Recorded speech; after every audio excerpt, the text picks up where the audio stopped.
You're listening to Dumb Talk Podcasts. Hello, and welcome to episode 5 of Dumb Talk Podcast. I am your host, Sandy. And I'm James. Before we begin, just a reminder to make sure to check us out on iTunes, TuneIn Radio, Google Play, and Stitcher. We are also on the Blueberry and Stitcher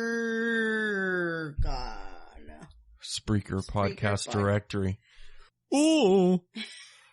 You can also find us on YouTube. There's no videos currently. However, you can listen to the audio of the show thanks to the great people over at Spreaker.com and their pro broadcasting plans. But also make sure to subscribe and like us to increase our chances of being heard. If you'd like to support the show financially, visit the Patreon at www.patreon.com/dumbtalkpodcast. Sandy, give us a rundown of the show today. Okay, so let's do a brief start on NFL news. Free agency news. Tony Romo still has no home, and Beast Mode possibly returning. And then, of course, Eddie Lacy has been signed by the world's greatest NFL franchise, the Seattle Seahawks, and he has some weight-losing incentives. I believe a total of $55,000 in incentives. Wow. Talk about, man. Weight Watchers doesn't even give you that. All they give you is, microwavable dinners. What an inspiration to, go out there and lose some weight. Yeah, now, from what I've understood, Eddie Lacy hopes to be Beast Mode 2.0, which is funny considering the original Beast Mode, Marshawn Lynch, is possibly interested, or I believe the Oakland Raiders are possibly interested in bringing Beast Mode. Little known fact, since I'm sure you don't know, Beast Mode is actually from Oakland, so that would be his home team. Wow. That he would be playing for. I didn't know that. And former Seattle Seahawk Bruce Irvin is currently trying to recruit him to come to the Raiders. Now that would be a Super Bowl contending team. Even if the homeless Tony Romo did show up in Denver, I don't think the Broncos and Tony Romo could take on the Raiders. I think we'd be talking Raiders Super Bowl there. I don't even know where to picture Tony Romo at this point. Well, all sources that I've heard have indicated either Houston or the Broncos. Personally, I don't know. Personally, good luck to those teams if they ever recruit him. Well, he has another good 2 to 3 years left, I think, in him. However, that's if he stays healthy. I think if he gets injured one more time, we're talking he's going to retire. Nope. Which I still think there's some reports saying that he might be a Fox analyst, so he may retire before the season even starts. Well, good for him. Yeah. Oh, somebody else who's homeless, Adrian Peterson.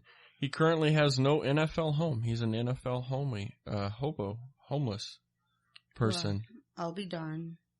Yeah, so well, he did meet last Sunday as we were recording with the Seattle Seahawks, but with these recent signing of Eddie Lacy, there's really no need, probably not even room to bring in Adrian Peterson as far as salary cap wise. Forget about roster depth. And then of course his old home, in the Minnesota Vikings. They've already signed, I think it's Latavius Murray. Well, I personally would rather have Adrian Peterson than Murray, but they've already signed him. They're not going to be welcoming Adrian Peterson back. So. Bye, Felicia. Yeah, and now that Dallas has a really good running back, even though he's exposed the breast of a woman on a parade. I think it was a St. Patrick's Day parade. He exposed the breast of a woman. So he just made a dumb move there. There are reports that people want him arrested for sexual assault, which means he would probably be suspended the first 4 games of the season. Way to go. I know. If we had to give out a dumb person or a Dumb Talk Podcast Dumb Person of the Week award, he would easily be a finalist. That wouldn't be a bad idea. I mean, to be quite honest, if you're going to expose a woman's, boob or breast, that should be in the privacy of whatever room you're in. So I don't know that he's guilty of sexual assault unless the woman's like, oh, hey, I didn't want him to expose my breast. Then there may be a case. I'd have to read up further, but I mean. Still, I mean, what the heck? You should be careful what you're doing. Yeah, and he still may get suspended even if it's not for sexual assault because, I mean, kids are watching. Somehow he's, well, not somehow, but he's a great talented running back and he is a hero, I'm sure, to some kids, even in the Dallas area. So I can see that the league would punish him in some sort of way. I just don't think it's been announced yet how they're going to punish him. And I think they're going to kind of wait to see if any criminal charges are pressed. But I think that's all in the NFL news this week that I'm currently aware of. Do you have anything? No, I don't think so. All right. So do you want to introduce our main topic for today's podcast? Absolutely. So we're going to start off. Well, actually, not start off. Bring up our main topic. Our 10 worst movie franchise in our opinion. If you were not listening to us last week, towards the end of our show, we started off with talking about the Fast and the Furious movies, which is actually our number 10 on our list. Yeah, and that's a great place to start because I think we had talked about that they had become, for me, the storylines are repetitive, especially 4 through 8. But 1 through 3 were good.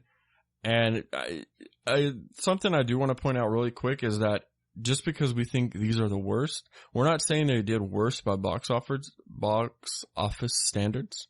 They may have done very poorly or they may have done very well. It's just in our opinion, as far as creatively, these are some of the worst movie franchises to create new installments. So number 10, again, is Fast and the Furious franchise. For me, it's just a lack of a plot that entertains fans from the beginning. It has no real basis to help the government or anything like that. What I would simply suggest is that they had stopped at Tokyo Drift. So, I mean, it's just, to me, street racing and, like, it would be different if they were helping the government get drugs off the streets, which they may have done in one of these installments. I don't know. I know. I think after the third one, I completely stopped watching them. Yeah, I kind of tuned out. But, like, they're using, like, I think I've seen people, like, some of the actors use, like, tanks and artillery, like, rocket launchers and all that. And I just don't see the point. Like, how does what you originally started evolve into something completely different? Maybe I'm just wrong, but to me, it just doesn't have a plot point that interests me. Exactly. So, I mean, I don't think I'm the only one. Like, what are your biggest arguments? Because I know this is like one of your pet peeves. That's why it's number 10.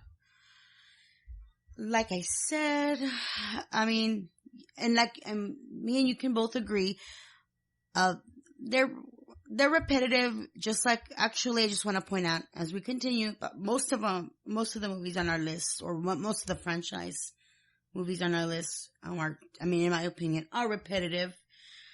It's just, I think when they exceed over 3 movies, it starts to get, boring, lose interest.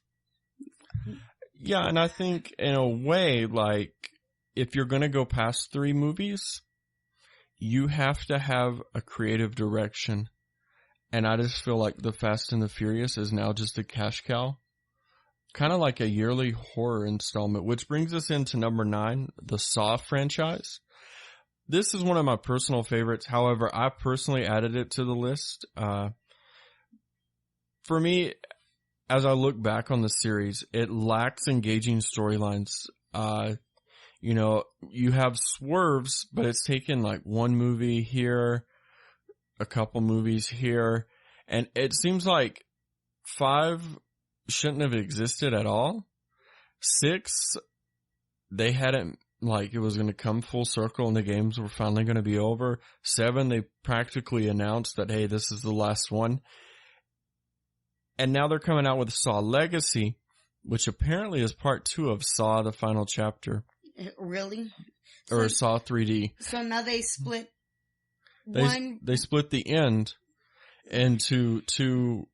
I don't know. Like, to me, that's what's rumored. I don't know if I'm still going to watch it because, again, it is one of my favorites. But I felt like there could have been, I feel like 6 could have been 5, 7 could have been 6, and they could have came back with Saw Legacy and called it Saw the Final Chapter. And I think them giving that much breathing room between the final chapter and Legacy, I think it's great. However, basically over time what actually ended up happening was there was a slow build up to the final piece, which, spoiler alert in case you haven't watched, it shows Dr. Gordon is actually the true apprentice to John Kramer, Jigsaw's legacy that he's left behind. But also they increased the gore, and there was just, I don't know that there was any reason for it story-wise as far as plot points. And so for me, the lack of engaging storylines led to the slow build-up and the increased score, which led to what I consider one of the freshest horror movie ideas and plot points in recent memory, to it becoming like a dried-up prune. I mean, I only got to see the first one. That was good enough for me. It was a good movie. Don't get me wrong. Yeah. Yeah, there's not much else I can say on that topic. I think I've made it pretty clear and to the point that just the lack of, again, it's just lack of creativity. This is what Saw and Fast and Furious have. And this next continuing movie, number 8 on our list, or the next franchise, Final Destination. I think I saw the last one. I didn't see the first ones. I heard it was a big hit, so I saw the last one. Correct me if I'm wrong, but I think it started out with a racetrack, and I don't remember because I didn't get to see the last one. I mean, my problem with this franchise, it's that it's the same thing over and over and over. I mean, at least Fast and the Furious, it went from car racing to, working for the government. But this particular franchise, it's the same vision of a premonition. Oh my God, I saw death right before my eyes. And it's the same thing in the second, third. Yeah, the thing with, and this is, I think, a horror movie genre thing, is that they think that creatively they've left off a closing, which prompts a new movie, which prompts new scenes and then filler. To me personally, the major idea was that, people were seeing their death before their very eyes. It's their final destination. If they had taken from Saw before Saw was born, such as, if you saw your own death right before your eyes, would you change it? Like, I think one of the more iconic scenes from that film is like a truck and it breaks down and a lead pipe hits through the windshield. And I think then that's what ended up happening to the guy. So obviously he wouldn't have made that choice. I think that would have been a more interesting topic to discuss with the scenes. And I could see maybe 2 or 3 movies. I just don't, the repeating theme is something that plagues the horror movie film genre. Right. And somehow between the first and the second Final Destination movies, somehow they were all connected. And I think this is where you'd have to go on like Reddit or maybe a YouTube video, and they would have to explain it in detail as to how they're all connected. Because, like I said, I just saw the last one, and I think I saw the last one because, again, they advertised it's the very last one. So I'm not for sure. The only thing that changed between the first and the second movie, even though they were connected, was in the order that the people were meant to die. Wow. That's probably like the only difference. Other than that, it's all the same. Is there any reason why they changed the order? Or is it just... I don't... You know what? That's a good question. I don't know why they changed the order. Because I know when, in the first movie, in the plane crash, the order of the people that were going to die was in, how would you say, in, like he saw person number 1, person number 2, person number 3 in the order, versus in the second movie, which was the car accident, it was in reverse. It was person number 4, 3, 2, 1, etc. Anyways, moving along, I guess. Okay. Yeah, so the next movie on our list is Die Hard. So this is more of an action thriller type esque. My big arguments that it's one of the worst movie franchises is that it's tried to cash in on nostalgia with Bruce Willis. And I think it's great, but Bruce Willis has done other action flicks like the Red series, which I think was mixed. I like Bruce Willis. I liked him in The Sixth Sense. I liked him, and I think he did either the whole 9 yards or the whole 10 yards. I like him doing some of these roles. And then he also did Armageddon. But I think when they did Die Hard 1 and 2, those were like the best ones for me. And then when they came back, the thing about nostalgia is that I'm noticing in some of these films, like even our next entry is a nostalgic act. In nostalgia, it has to work. And I think Bruce Willis's character wasn't, his original character was, for that time, great. But when you bring him back in to, the 2000s, the 2010-ish era, when you bring him in like that, you can't make him look stupid. And I felt like there's probably at times they were trying to make him look stupid and he either overcame it or he did in fact look stupid. And then you have a comedy aspect in a thriller. And there's room for the comedy, but it has to be done right. And so I don't know that it was done right. So also, I don't think it provided enough story to keep audiences engaged. I don't think so either. Like films like Crank, The Transporter, those are very fast action paced. They go with the action very well. Which actually on IMDb, that's listed as one of the worst franchise. Really? Mm-hmm. Well, they did try to reboot. I think after 3, they changed the actor of the Transporter. Then they came out with another Transporter, I think, or they are. And the thing is you can only reboot a franchise so many times, and you have to get it right. And I don't know that with Die Hard they did get it right. I think 007 gets it right because they tweaked just minor things. That's another franchise that we didn't add, and I didn't think about it, but that's okay. Yeah. I guess we can move forward. Number 6 on our list, I chose Alvin and the Chipmunks. First off, I didn't like their CGI or their, I don't know, I just thought it was like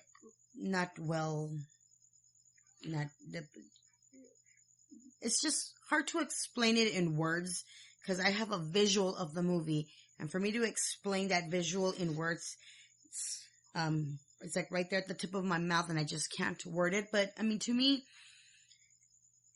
I don't know. It seems like this movie, it doesn't seem like these actors were into it. I didn't see any, for kids or for a family movie, I would not want to sit with my son and like watch a marathon of Alvin and the Chipmunks movies. What do you think? I would watch Alvin and the Chipmunks. I think Nickelodeon has the TV show, and they do it better. They absolutely do. And that's the thing with Alvin and the Chipmunks and nostalgic acts. Sometimes they work better on TV than they do in an actual movie environment setting. You know what I mean? Like, right. Instead of people paying like $20 for a movie, then get let down. Why can't you take the story and the nostalgic scenes and the flashbacks? Why can't you break that down for the silver screen?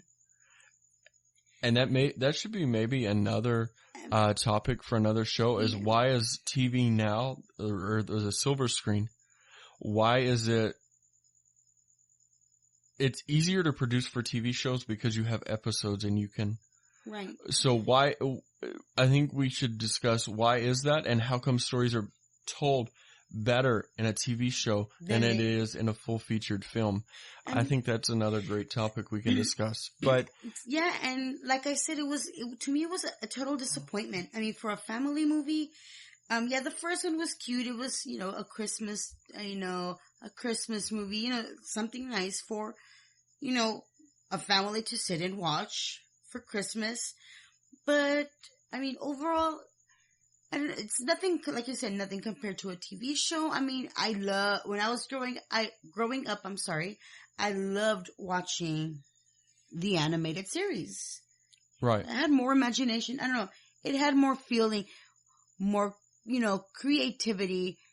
Like I said, just more imagination. Yeah, and I think they tried to cash in on that nostalgia, but then they became greedy because not only did you have Alvin and the Chipmunks, I thought Alvin and the Chipmunks, the Squeakquel, which is I think where they brought the 3 girl chipmunks on. The Chipettes? Yeah, the Chipettes. I thought that was done really well. So I enjoyed probably those first 2 movies coming back, but then now it's like Road Trip to Chuck E. Cheese, or I don't know the actual title, but they took a road trip just this past year and they released a DVD. And that's the thing, is that they're coming straight to DVD releases. And you gotta wonder, is straight to DVD now a more popular thing to do? Or should we still see it as what it used to be considered, which is failure? Saying your movie's good enough, but not good enough to have a long running. Yeah, I mean, to me, that was my understanding of movie theaters. If movies were in a theater for such a long time and weren't released on DVDs because they were so good enough for people to even go spend, $12, $15 to go see a movie. Now, like you said, a lot of these movies nowadays, they're coming to DVD too quickly. So, I mean, they must not be doing good in the box office. I mean, for them to be coming out on DVD. Yeah, and, but, again, I think they should I think if you really want to cash in on the nostalgia of Alvin and the Chipmunks, I would just do the animated TV show that Nickelodeon is currently doing. I think they still produce not a lot of new episodes, but the episodes are still watchable over and over again. They create that fun family environment just like they did. You know what they probably may have done? Rather than using humans to play in the movie, they might have just done it all CGI. It may have looked... I would disagree with that. I don't think using a CGI animal and then mammal or whatnot, however you want to classify it, and then using CGI humans, I don't think it would have worked as well. I think it would have been even a bigger disappointment at the box office. I think they threw their best idea with mixing the real world and with an animated world.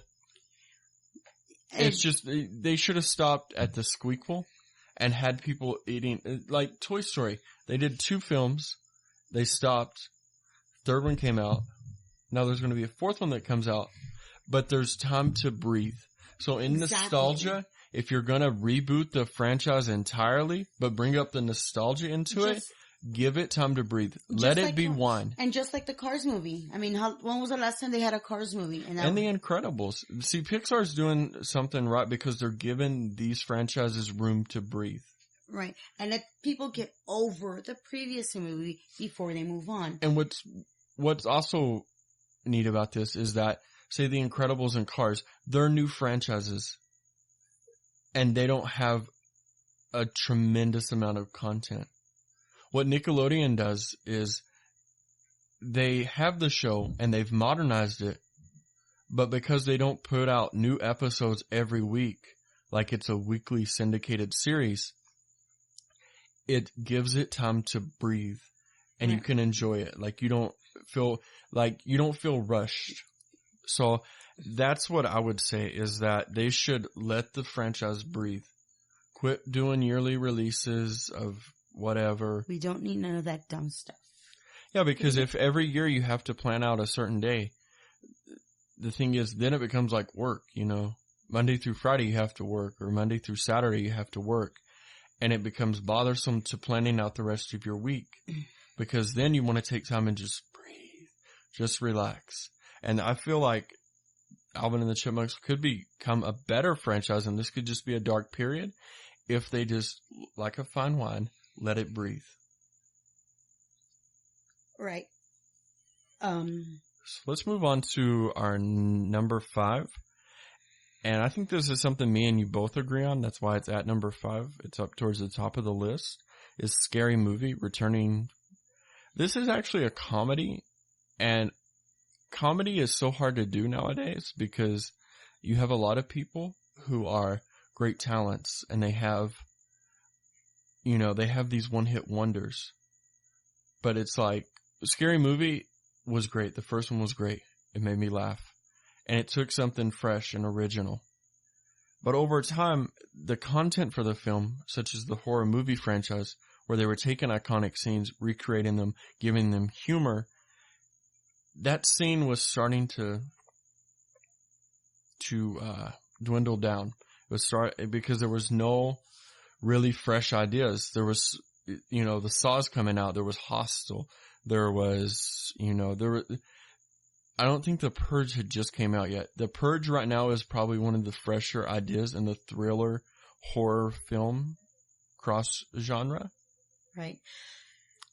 Yeah, I mean, it's like, to me, after the third movie, they just, like you said, just throwing random movies. Yeah, was it the third or was it the fourth where they took 8 Mile and gave it a comedic twist and it was called Scary Movie 3 or Scary Movie 4? I don't remember. I mean, the point is, it's just, they ran out of movies, they ran out of scary movies to put in there, like, they just started throwing random. Right, and I think that has to do with the horror franchise having its own suffrage of not a hit.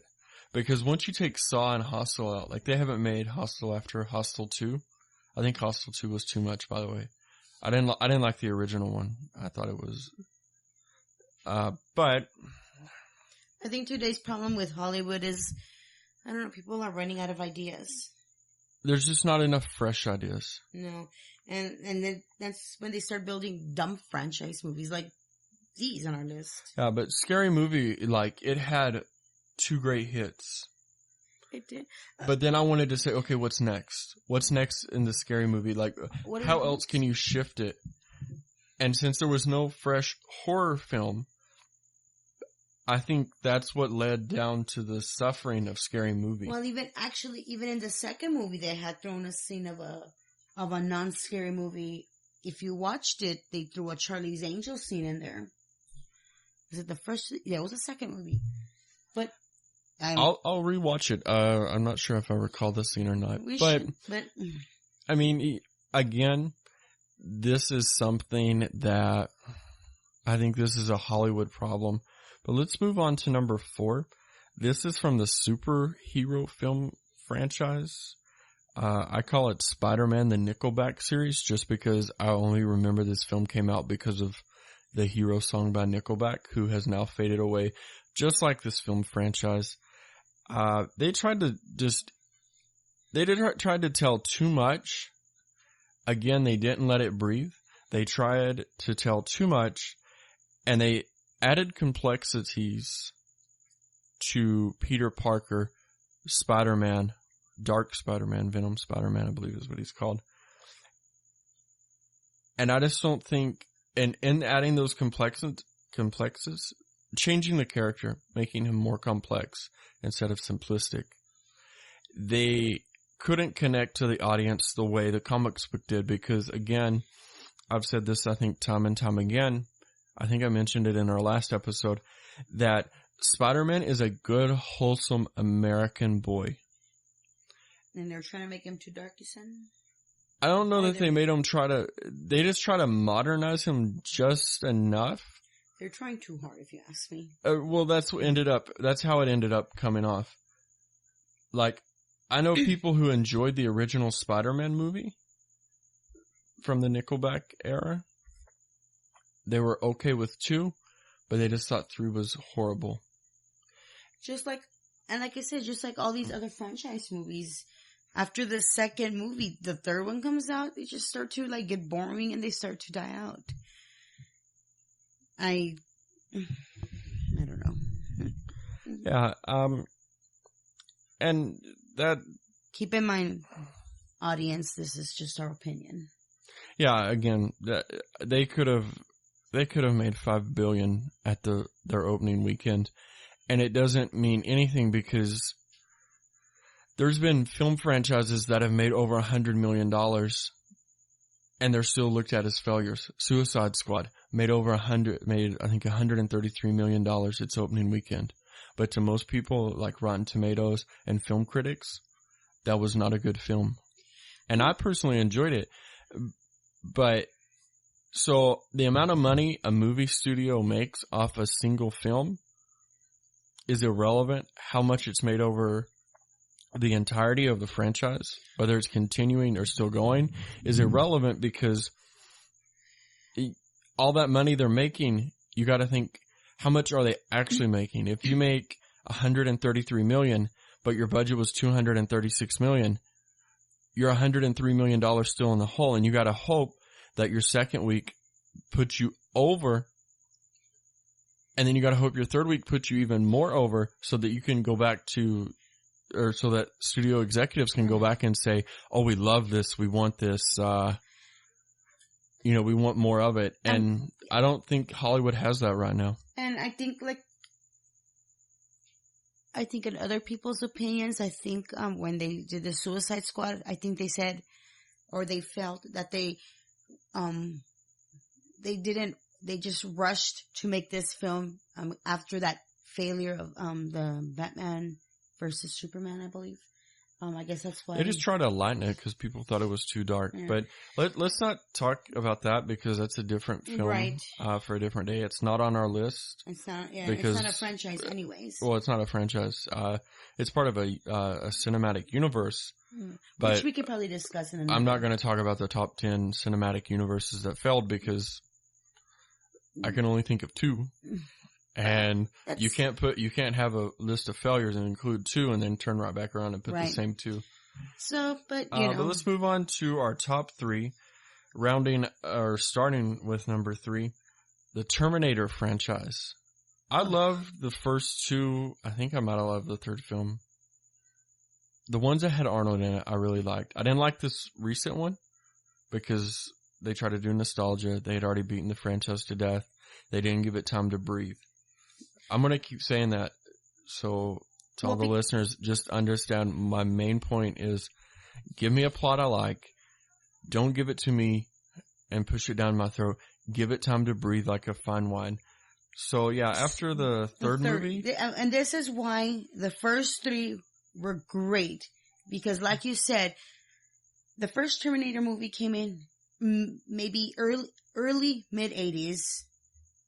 Then they waited, I don't know, I think maybe 5 or 6 years. Then the second movie came out in the early 90s, which was, a good amount of time and made it really interesting because in the first movie, it was all about Sarah Connor. They were trying to kill Sarah Connor, which was John Connor's mom. And then wasn't she in prison or something like that?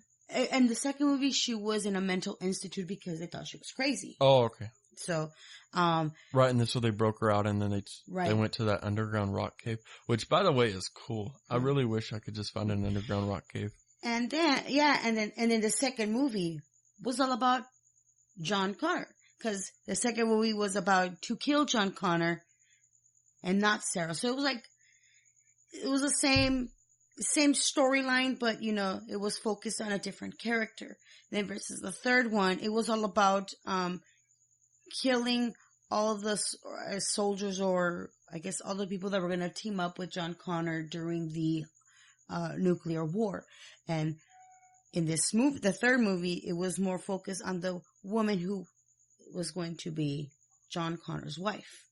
I mean, I liked the third movie because maybe they changed one of their characters around.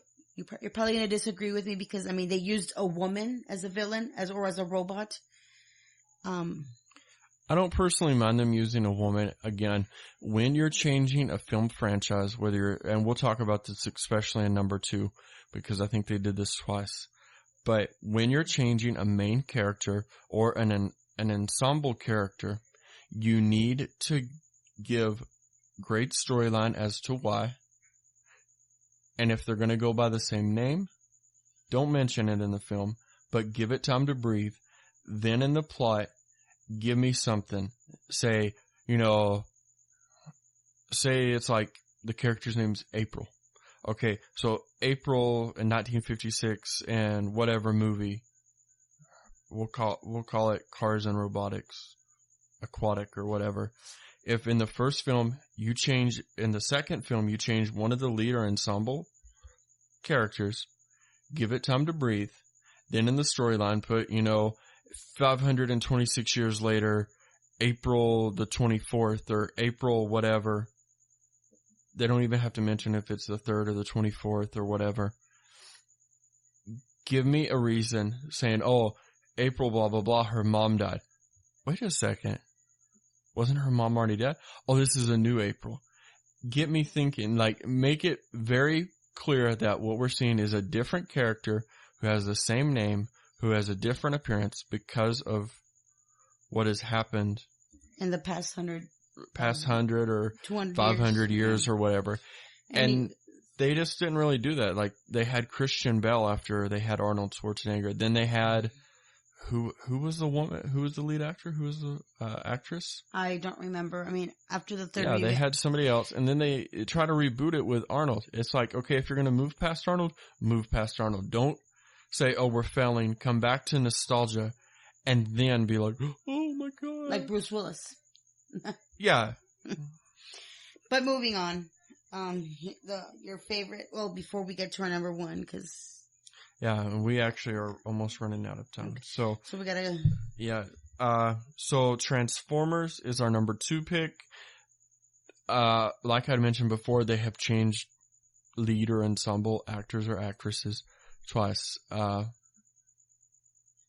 Megan Fox was, I think, part of the first 2. Then all of a sudden they just changed her. Yeah. And now they've done the same with Shia LaBeouf.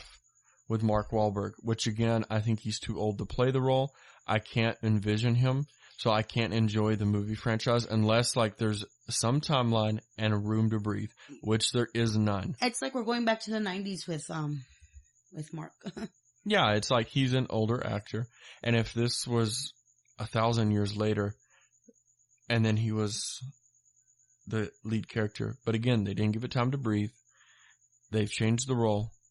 They probably have the same name. I don't know. I haven't watched it because once I saw they changed the actor, I was just kind of like, I haven't had enough time to breathe from the last one, so I can't really invest my time into this. I didn't even and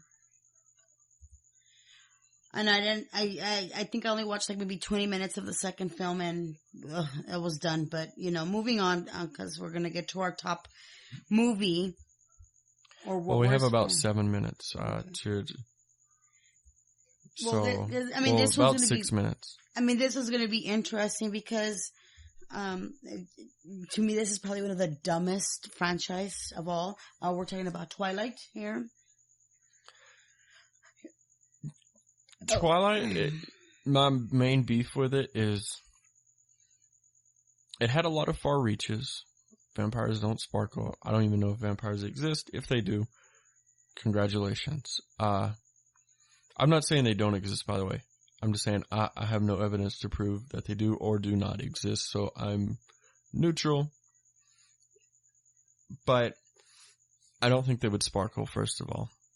Number 2, I don't think they'd be looking for the love of a human. They'd look for the love of the human blood, if vampires suck on blood. So, to me, it allowed for... It misled young women in the sense that A, vampires exist, B, Edward Cullen's dreamy. That guy had some mood swings, okay? Number 3, sorry. They went back to the Disney classical recipe of a lonely girl in despair needs a man to bring her out. Not just a man. That's just not how it works. Oh, a 100-year-old man. Sorry. Not only just a man, but now a love triangle. Because now they bring Jacob, really? Come on. He's a werewolf or something? I don't know what the hell he is, but still. It's I don't even know whether, I guess vampires and werewolves don't get along. And then she's like right in the middle. But the Munsters got along. And Eddie was a werewolf. But that was imagination. That was good stuff. This was imagination. I just think it... I think it was misplaced in the story it told. The overall, like, once you get out of the goofy teenager phase and you start to grow up, you look back on this stuff and you're like, wow, I can't believe I fell for that. And there was guys who, like, wanted to be Edward Cullen, and I'm like, seriously? Well, how many, not just teenage, there's like a lot of older women, a lot of moms. Oh my God. Team Edward, Team Jacob. I think at some point you also get old enough that you just want to be young again. And I think those moms, like, hit that phase, like, and now they're hitting that phase with the 50 Shades of Oh my Grey, God, don't get me started with or that. the 50 Shades of Crap. That should be an extra added on here. I know, we have all these women thinking it's okay to get beaten up while you're having sex. And to be quite honest, I don't think some of the fans that I know, I don't think they can handle it. So, I would say this. If you think it's oh so great and you're looking for that, I don't think you have to have a six-pack muscular guy. Go find some chubby somewhere and have him put on a bike chain and, like, have him spank your ribs or your shoulders or your ass or whatever. Have him do that if you're over 18. Or as long as you're a consenting adult. Both of you consent to that. Try that shit. Let me know how it works out, because I guarantee you some of the women after a couple spanks will be like, stop. And so I think it's just their infatuation with something different that they feel is going to work, that they're not quite sure is going to work. They're not willing to try it. And even if they are, they're not going to like it. Yeah, and let's be realistic. I mean, no random college chick is going to run into a multi-billionaire and you're going to become his sex slave.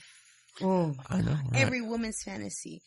I want a rich man that can beat me up while he's having... I don't know that he's beating them up. I would say that there's a very aggressive physical nature. It's more physical than... I guess some physicality of sexual intercourse. You know, that's our opinion. Again, Twilight was our number one easily in like 5 years from now. This film, the 50 Shades of Grey franchise, could be the very next... the very next Twilight?